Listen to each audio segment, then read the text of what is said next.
So, real quick, I have something to share about today's interview. We learned so much from Dr. Grcevich about ADHD and oppositional defiant disorder that we decided to break this interview into two parts. So, today we're going to talk about part one, ADHD, and then we hope you tune in next month for our second half on oppositional defiant disorder. Thanks so much for joining us today.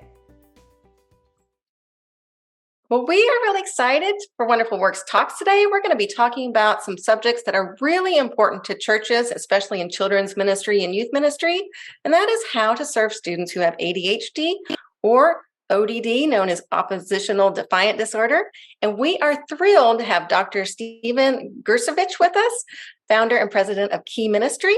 Dr. Grcevich is also a board-certified child and adolescent psychiatrist who is a past recipient of the Exemplary Psychiatrist Award from the National Alliance on Mental Illness, known as NAMI, which I just have to say is pretty impressive, Dr. Grcevich. And he is also the author of Mental Health and the Church. So we are super excited to have him here today. Thank you so much for being with us. Well, Barb, thank you so much for inviting me to share with your audience. Can you tell us, Dr. Grcevich, a little bit about Key Ministry and why you founded it? So here's a little on the background. This is probably 25 years ago now.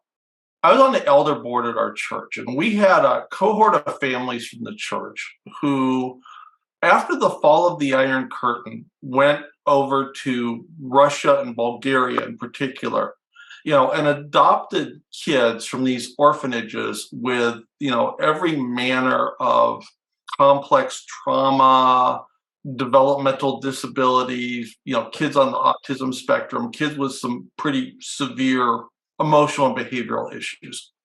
And so I'm at an elder board meeting one night, and the woman who was our children's ministry director came and was talking to the board about the struggles that these families had staying engaged with the church, after, adopting these kids, because, like when it came to, being able to find childcare so that they could continue to be part of their small group, having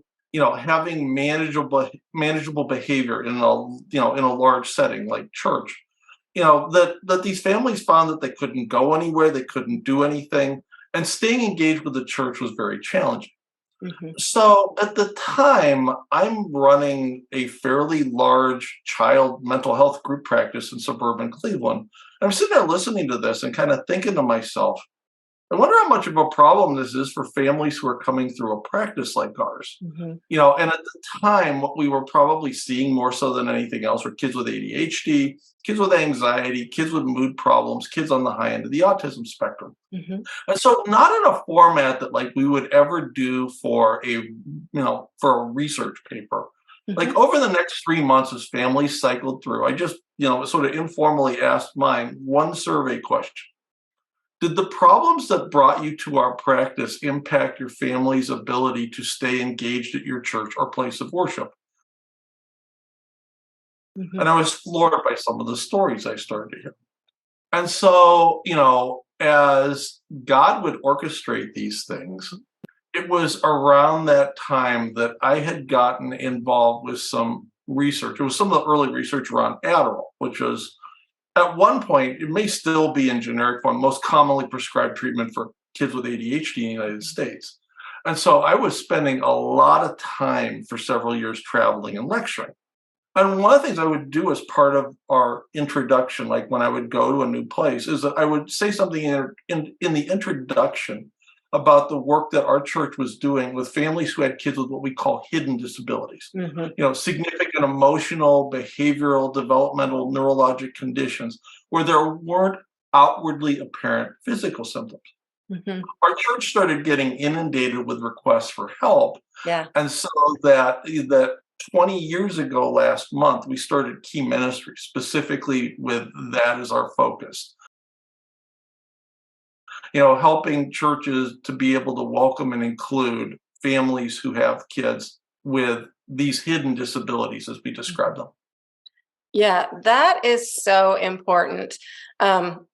Speaking of the hidden disabilities, sometimes I think it's really hard for families to talk about that at church because they do feel like their children are misunderstood. And sometimes there's actually judgment comes with their parenting. Have you experienced that with talking to some of these families, and how did that impact them? Well, it's interesting because this is probably within a year of when we had this, this elder meeting 25 years ago, that our church did its first disability ministry Sunday. Mhm. And one of the couples that got up to share their testimony, these were like three different families that talked about how they were able to be involved with church because of the supports our church provided. And so this couple got up and they were talking about their experience looking for a church in suburban Cleveland with 7-year-old and 5-year-old boys at the time with fairly severe ADHD. Mhm. And the comment that the mom had made in giving her testimony was that people in the church think they can tell when disability ends and bad parenting begins. Yes. And so that it was, it wasn't necessarily something that she could pin down, but it's sort of like, the dirty looks, Mhm. the sense that they would have when they were like visiting different places of being judged. And one of the things that was really cool was that this was, I think, last summer at church. I had the privilege to be there when one of those kids, who is now a deacon in our church, Mhm. had their child dedicated. Yeah. So I mean that's like a true success story. In that Yeah. their ability to be raised in the church. Now that generation is, now those kids are taking leadership. That they're serving very faithfully, and their families are embedded in the church. Mhm. And that was because the church changed their attitude and kind of helped them, supported them. Well, yeah, and thought about ways to be able to, welcome them and support them, Mhm. and to ensure that their kids had a positive experience and that the parents had a relationship with a church that could come alongside them and resource them, Mhm. for, their role as their child's primary faith trainer. Yeah. I so in our family, hidden disabilities has been part of our family, and I used to always think of it as living in the borderland, because you Mhm. would have a child who looked like they could meet all the expectations that places had or churches had, schools had, but really they couldn't. And it wasn't like a hard line. There's a diagnosis. A lot of times when you have hidden disabilities, the families don't even have diagnoses yet. And through this experience, I met so many other mothers who just lived in shame and sometimes got isolated because they didn't feel like people were accepting. So I think this whole idea of not making assumptions and supporting people where they are it's life changing. Absolutely. And the church should be leading that, really. Well, the church should be leading it, but since the book came out, this was actually several months after the book came out. There Mhm. was a very large, well done study that Mhm. pointed out the extent to which this is a problem in the church. And so that Andrew Whitehead, he's a sociologist, and at the time he was at Clemson University. Interestingly enough, he has two boys on the autism spectrum. Mhm. Looked at interviews from three different waves of what's called the National Children's Health Survey. And Mhm. so that this is a very large study that the government funds. Typically, they run these every 2 to 3 years, and it consists of about 100,000 detailed phone interviews of families Mhm. around the United States each time they do this. So when you hear about like these prevalence statistics, when they talk about like the prevalence of autism being like 1 in 43, for example, this is a study from which that data is derived. Mhm. And so one of the things that they, interestingly enough, ask about in this survey is, has your family attended a church or place of worship at any time in the last year? Mhm. And so what Andrew Whitehead did is that he went back and he was looking at the association between church attendance and the presence in the family of a child with a disability. Mhm. And so, and I don't think that this will be a surprise to anybody in your audience, but having a child with autism decreased the likelihood that their family would set foot in a church by 84%. Right, But which it is was mind blowing. 73%, but it was 73% if you have a child with depression. It was 55% if you have a kid with a disruptive behavior disorder, oppositional defiant disorder, Right. conduct disorder.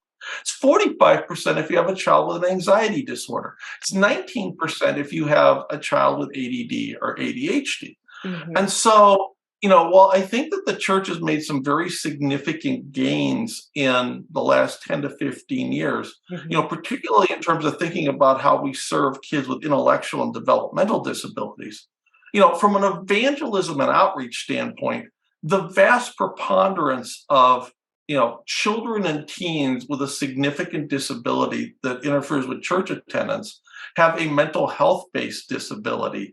And that's part of why I think it's imperative as a church that we think about, what are some of the things that we need to do to help either remove or help families overcome the barriers that exist, Right. for church engagement and attendance when they have a kid with one of these hidden disabilities. Right. I agree 100% on that. So let's start with ADHD.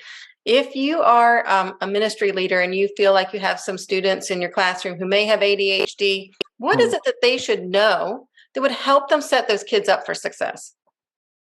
Okay, so when we think about ADHD, folks oftentimes have this sort of stereotypical idea. You think about, for those of us who are older, sort of like the Dennis the Menace type character. The kid who's, they're thinking about a school-age boy, who is oftentimes angry, disrespectful, aggressive, defiant, with struggles with self-control and lots of hyperactivity. That is actually a relatively small percentage of kids that we think about who have ADHD. And so like when we think about it, kids with ADHD have developmentally inappropriate degrees of inattentiveness and disorganization, impulse control, and in some, but clearly not all instances, issues with hyperactivity. And so one of the things I think it's important for people in the church to understand is that kids with ADHD can present in very different ways at different points in development, that they tend to outgrow some of this stuff as they get older. So that, for example, as the brain develops and matures, the hyperactive component typically goes away first. The impulse control challenges that they experience get better next.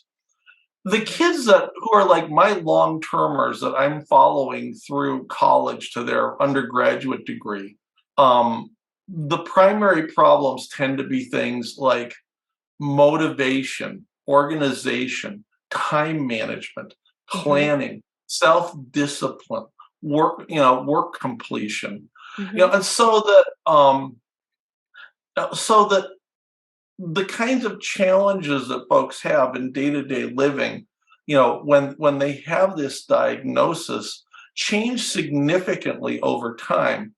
And so that, the kinds of things that one would be looking at if you are, teaching first grade Sunday school, God bless you, your mansion in heaven is under construction.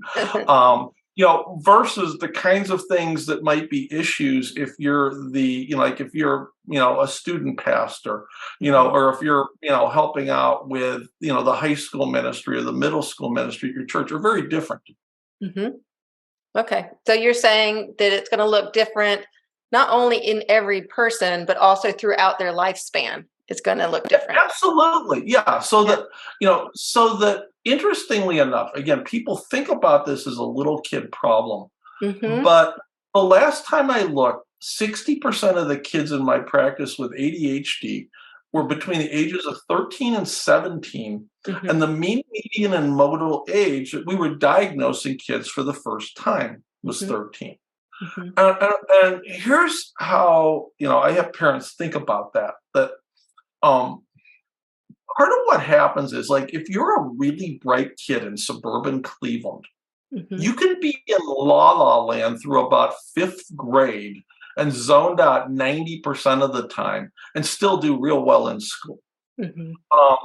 Where we see a lot of these kids start to struggle, and interestingly enough, ADHD is probably, when I think about different disabilities, if you understand sort of like the whole idea of like the cultural model of disability that folks in the disability ministry community like Ben Connor have talked about, that this is clearly one where culture greatly contributes to the challenges that folks have.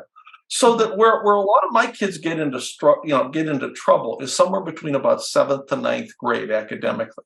Mhm. Typically, they have the intelligence to do the work, but they don't necessarily have either the motivation or the organizational skills to manage the workload when they go from having 1 or 2 teachers giving them one homework assignment at night to 4 or 5 teachers giving them multiple homework assignments at night.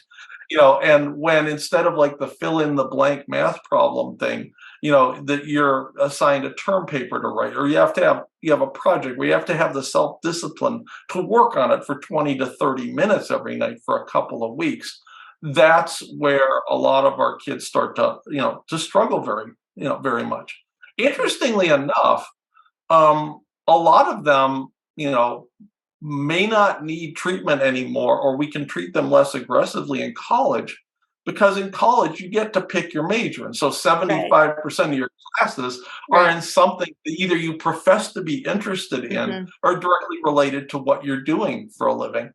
So that it's all of the, it's the time management, the prioritization stuff, and the having to sit through a lot of uninteresting classes because the Ohio Department of Education, and your local school board say that you need to have 4 years of English and 4 years of math is the reason why a lot of these kids struggle later on.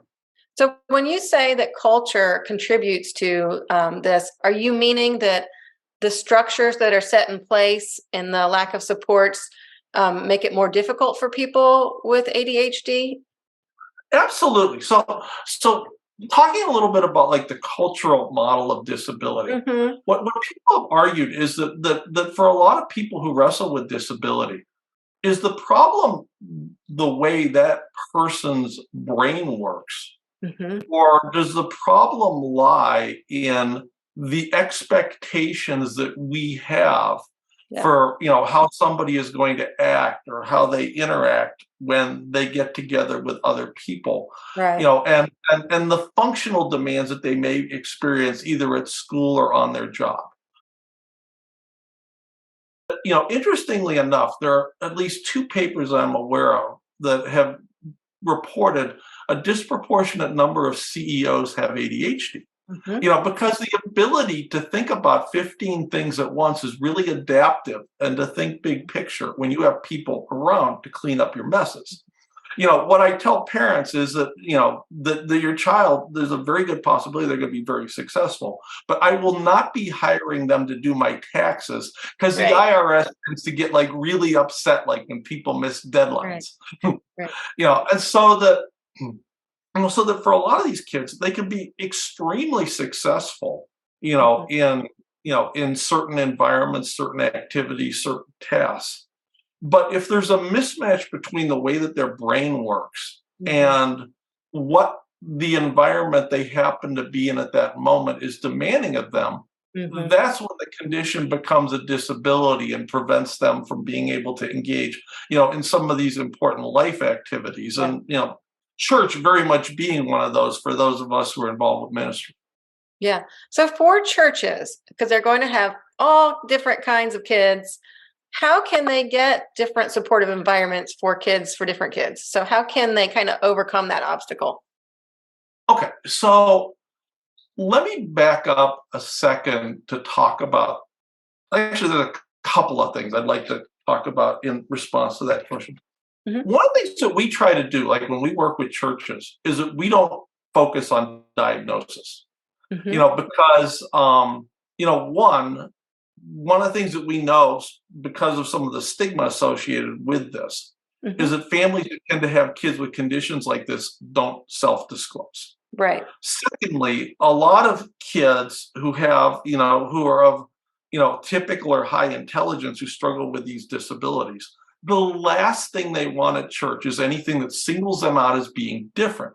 Because Right. what they want, and their families most want, is to do the stuff that everybody else gets to do. Right. Um, and then something else that I think is important to think about is there are a lot of kids out there who they haven't been to see somebody, they don't have a diagnosis, or the diagnosis they have isn't necessarily a correct diagnosis. So that our attitude is that we want to create, we want to help churches and resource them to create environments where ministry takes place, that are going to be welcoming to everybody and supportive of everybody, including kids with disabilities. Because if you're doing mental health inclusion well, the stuff that you ought to be doing ought to be creating a better experience for everyone in the church, not just the families or the individuals who are impacted by some of these mental health challenges.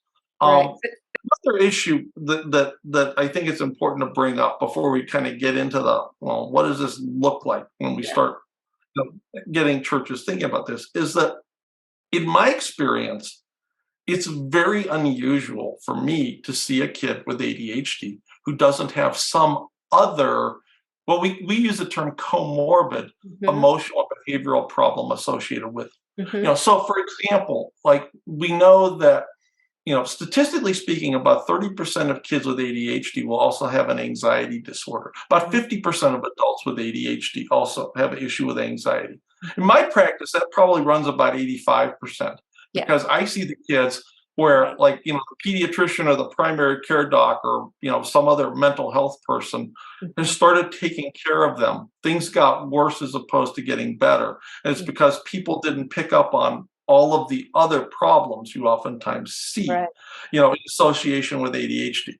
So if we're going to be talking about people in a church, that the kids who wrestle with ADHD are, maybe wrestling with anxiety or depression, or trauma or some other mood disorder in addition to this, and so that trying to help volunteers necessarily by putting them into these diagnostic boxes that aren't necessarily all that reliable, I'm not sure is all that helpful. But coming back to the question about, what churches can do to help. When we developed sort of this mental health inclusion model that's described in the Mental Health in the Church book, there were 7 specific barriers that we identified as being significant obstacles in general, to individuals or families with any kind of mental health problem. The first is stigma, which we already touched on. The second is anxiety. The third is executive function, which I think we're going to talk about, a great deal more. The fourth is sensory processing differences. The fifth has to do with, social communication skills. The sixth has to do with, for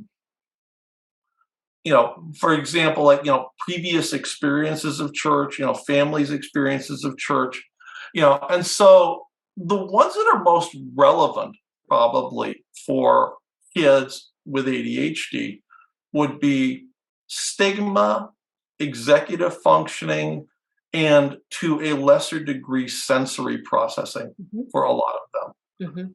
So that, for example, one of the things that you will hear talked about is that, kids who have ADHD, kids with oppositional defiant disorder, you'll hear the people throw out the term that they need structure. Well, what do we mean by that? Well, a way of thinking about it is that,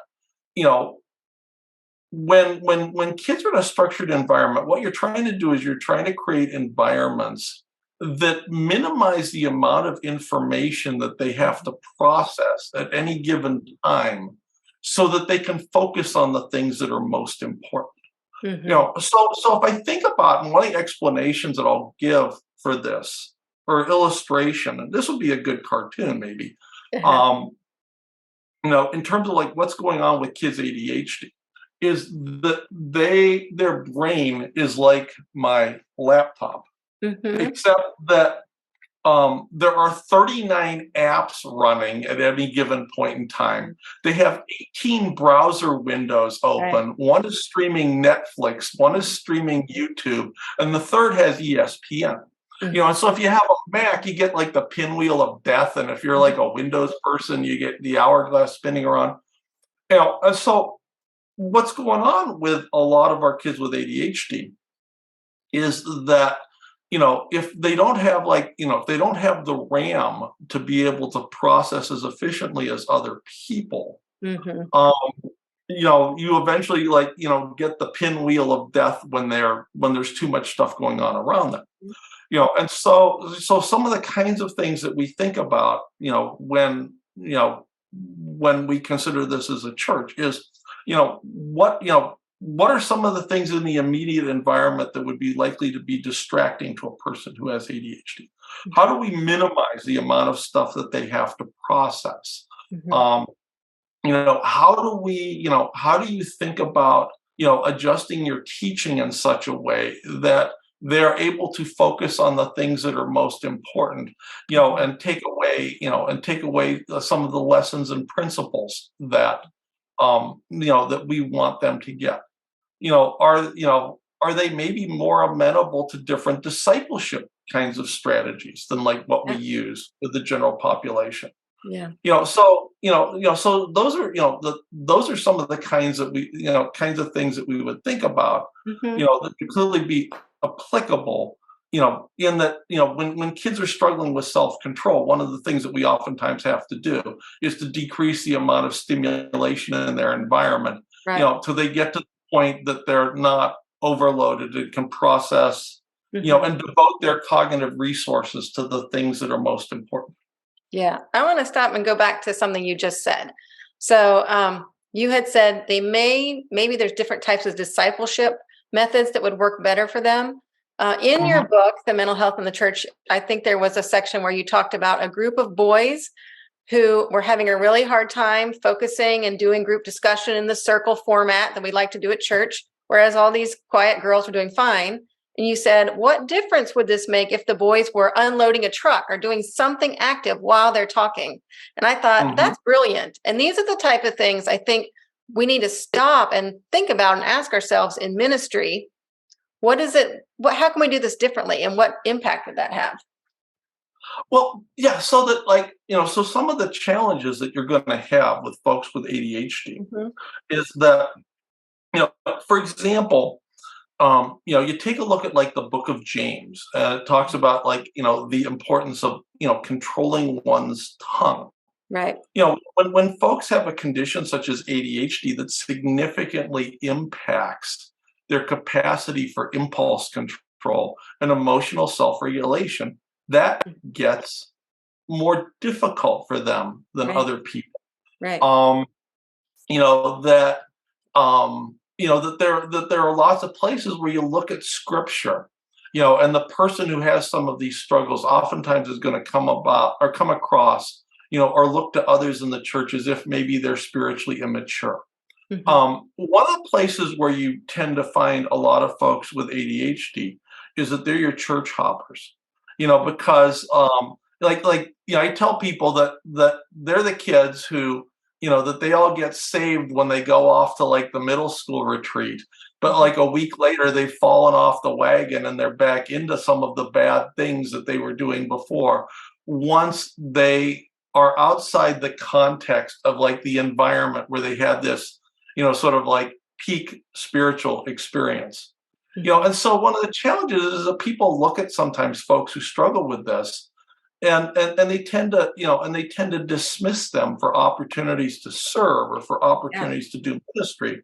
And we know that a lot of our kids with ADHD are very much doers, and that that some of them learn and some of them process things more effectively when they are physically up and moving around.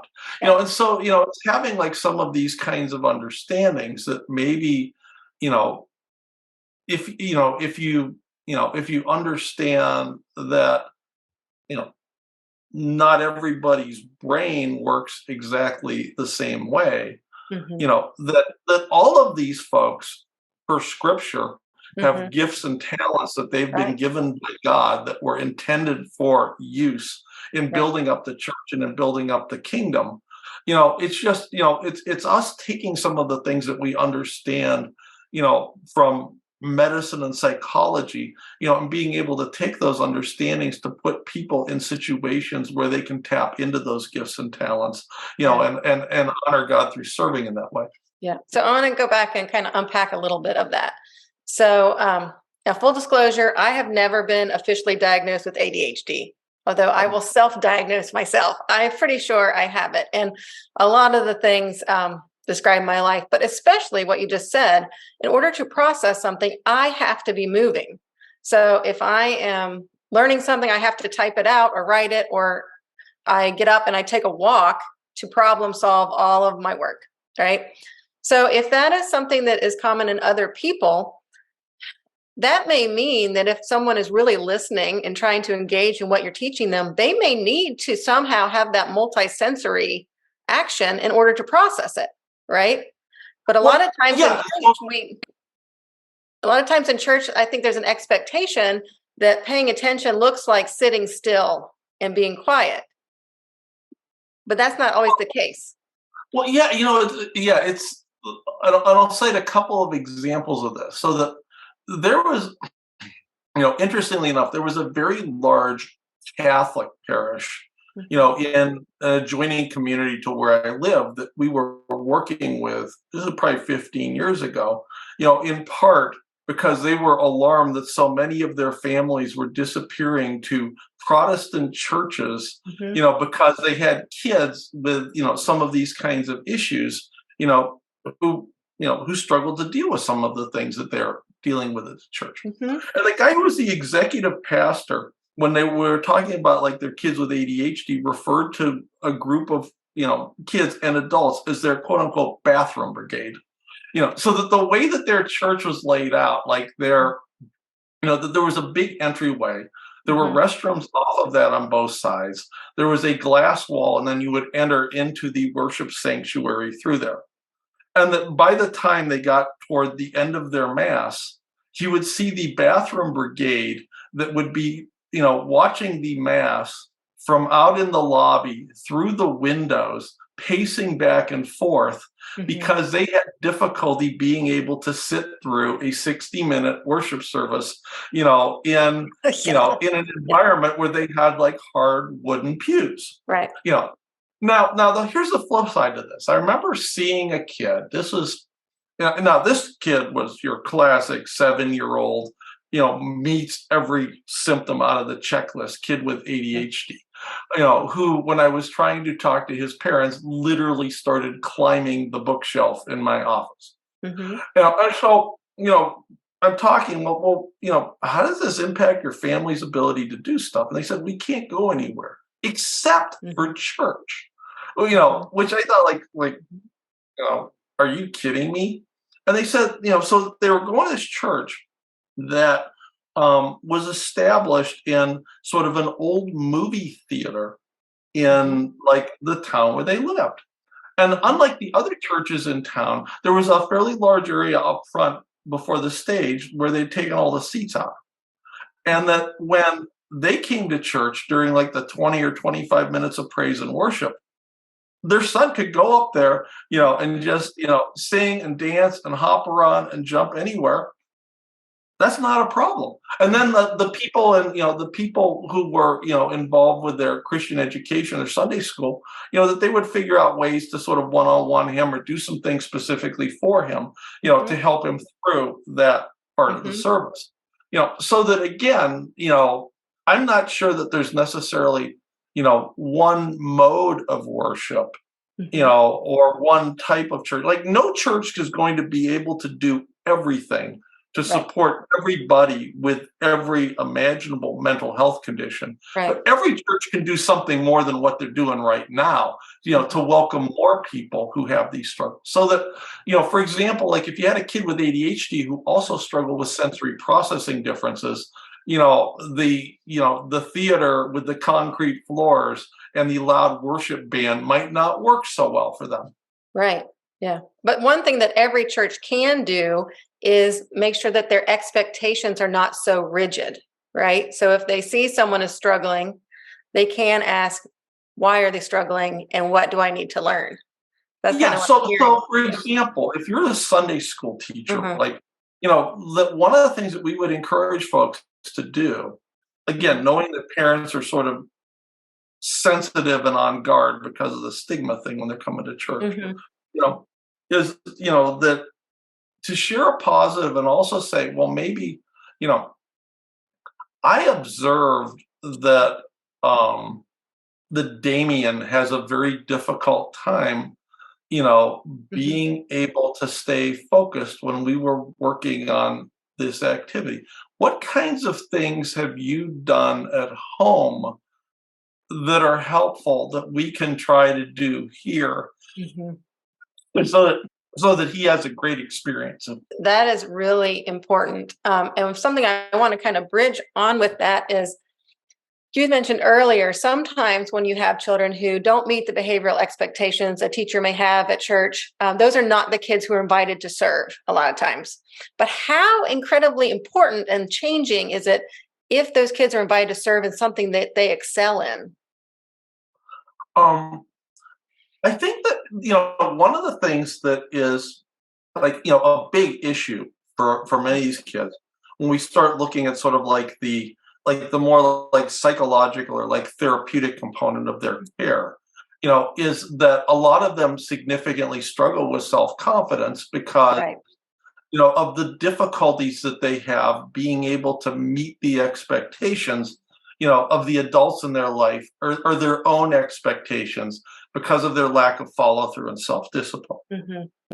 And so, that, to the extent that we can give them opportunities to use their gifts and give them opportunities to be successful, Hmm. not only does that help them spiritually, it's very reinforcing. It makes them want to do more of that kind of thing. Hmm. And interestingly enough, one of the things that I would argue, when I have like devoutly Christian parents of kids with bad ADHD coming into my practice, worried about their future, this is kind of half joking, but it's very consistent with the experience we've had consulting with churches. I say, don't worry about it. They're going to be the youth pastor.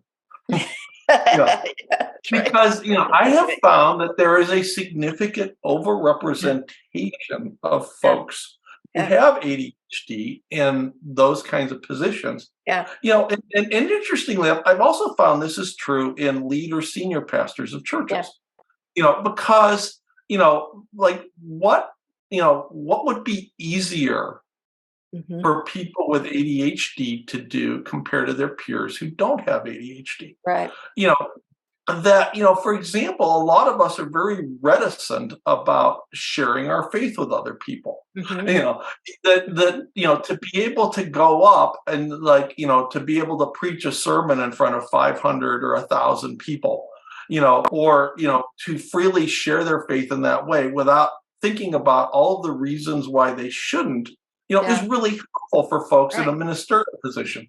Yeah. The ability of like a lead pastor to sort of scan the environment, look at big picture trends. What are the kinds of things that I need to be speaking into or teaching into based upon like what we see, in our congregation? I mean, those are big picture kinds of things. Hmm. I would argue that, if we were to take a look at the Bible for somebody who would have likely been diagnosed with ADHD as a child, that they think about the Apostle Peter. Yeah. I Oh, mean, for sure. think Yeah. about Peter. Yeah. Yeah, I mean, yeah, like, Hmm. interestingly enough, when the story about, Jesus walking on water, Peter was the only one impulsive enough to get out of the Yeah. boat in the first place. Yeah. That he to have this propensity to Yeah. say things without thinking, Yeah. that Jesus had to rebuke on a number of occasions. And, you Yeah. know, my reading yesterday was reminded about, the Garden of Gethsemane, good old Peter whipping out his sword and whacking off, Mhm. the ear, of the high priest's servant. Right. Yeah. Yeah. Um, That's funny you say that because I do sometimes read through the Bible and kind of see that lens of disability. And I remember being in a small group once and we did that book, oh, Lion in a Pit on a Snowy Day. And it was about, I think it was Benaniah. And the whole group was like, what happened in this guy's life that would lead him up to a place where he would fight a lion in a pit by himself on a snowy day? And they talked about it for like 20 minutes. And I was just like, that's someone with ADHD. They're like, oh, there's a lion. Let's go. And I thought, to me, this was like a celebration of differences in people. Like the neuro differences in people are there because they add to the world and make it better. And I have talked to people who have been diagnosed with ADHD before, who have said things like, well, I've made it to this position in spite of this. And I say, like, no, it's in part because of these gifts that you have through this. Because a lot of people, I think, that are successful, like entrepreneurs, lead pastors, they're less afraid of risk than the average person. And so I think it's really important in church that we celebrate the strengths in people, especially if you see that they have some things that are challenging for them. So when it comes back to church, and what is the biggest thing you want someone to take away if they are serving students who may have ADHD or who have a hard time focusing? What is the one big takeaway you'd really like them to have?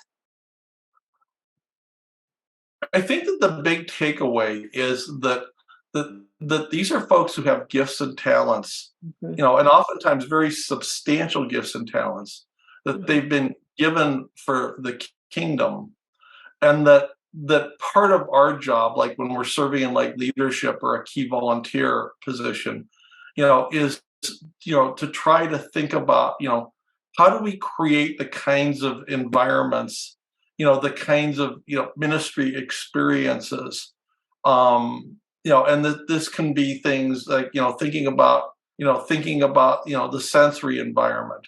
How do we design the spaces in which we do ministry? How do we teach? And how do we communicate, like when we're doing Christian education?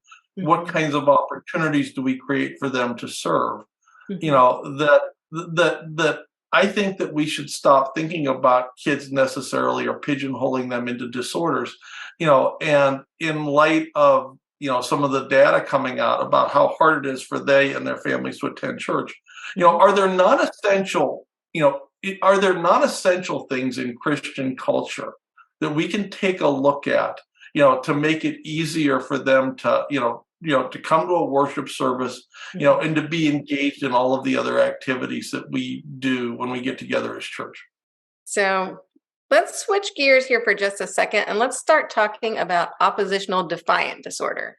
Actually, we're going to hear about that next time as we finish up with part 2 of our interview with Dr. Stephen Grcevich from Key Ministry. Thanks for joining us. See you next time.